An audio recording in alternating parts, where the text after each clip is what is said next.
आरे पर जाई तो सा कोई को न पूछे थो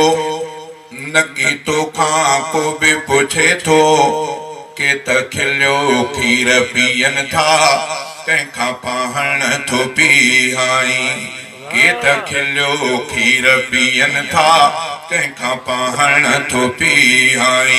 मुंहिंजा मिठा मालिक साईं कंहिंखे रुआरे पर चाई तो सा कोई को न पूछे थो न की तो खां को भी पूछे थो के त खिलियो खीर पियन था कंहिंखां पाहण थो पीहाई कॾहिं तख्त जहा के वाली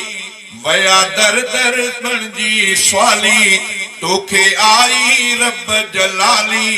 वही तिन जी थी बदहाली तुझी आहे बेपरवाही तू थो शाहन खे बेपिनाई मुंहिंजा मिठा मालिक साईं कंहिंखे रुआरी पर चाई तो सा कोई को न पूछे थो न की तो खां को भी पूछे थो के त खिलियो खीर पियन था कंहिंखां पाहण थो पीहाई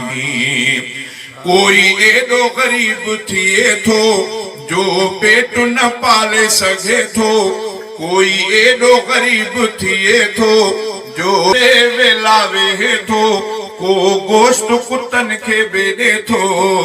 के मरी विया कमाए कमाए कंहिंखे वेठे थो खाराई के मरी विया कमाए कमाए कंहिंखे वेठे थो खाराई मुंहिंजा मिठा मालिक साईं कंहिंखे रुआरी पर चाई तो सा कोई को न पूछे थो न की तो खां को भी पूछे थो के त खिलियो खीर पियन था कंहिंखां पाहण थो पीहाई पयो मिनथू नबी करे थो पढ़ो कलमू चाचा चवे थो नबी रोई पाण पवे थो तबे कलमो न चाचो पढ़े थो बणियो भाटियो जन्नत वारो ऐं चाचो बाहि पुॼाए बणियो भाटियो जन्नत वारो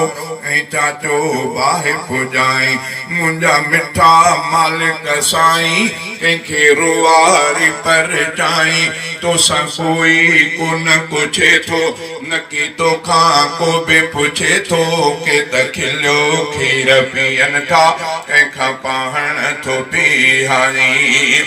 तुंहिंजा दुश्मन खाइनि मुर्गियूं तुंहिंजे दोस्तनि खे सुकियूं मानियूं किन खे बंगुला किन खे मारियूं किन खे झूपा किन खे झुगियूं पंहिंजे दोस्तनि खे तूं ॾुखनि ते कीअं राज़ी थो पियो रहाई पंहिंजे दोस्तनि खे तूं ॾुखनि ते कीअं राज़ी थो पियो रहाई मुंहिंजा मिठा मालिक साईं कंहिंखे रुआरी पर चाई तो सा कोई को न पूछे थो न की तो खां को भी पूछे थो पाहण थो पीहाई हुते करट में दोस्त कपाई हेॾे पाण मसीह बचाई कनानीअ खे रुआरी पंहिंजी बेपरवाही मौला कीअं ज़ाहिर थो पियो कराई पंहिंजी बेपरवाही मौला कीअं ज़ाहिर थो पियो कराई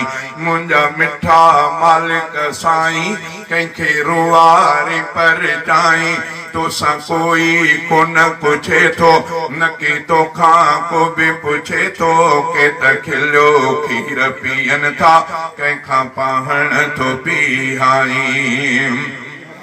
आ उलरे हफीज़ जी ज़ारी तुझे दर ते हर हर बारी